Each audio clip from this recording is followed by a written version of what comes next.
najveće kupujete ili?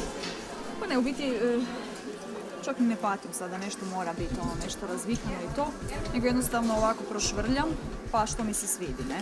A ovo mi je zapravo idealno jer je sve na jednom mjestu. Da. Ja ne volim, nisam baš neki ljubitelj shoppinga, tako da kad mi nešto treba, Boga molim da uđem u prvi dućan i da to nađem, ne?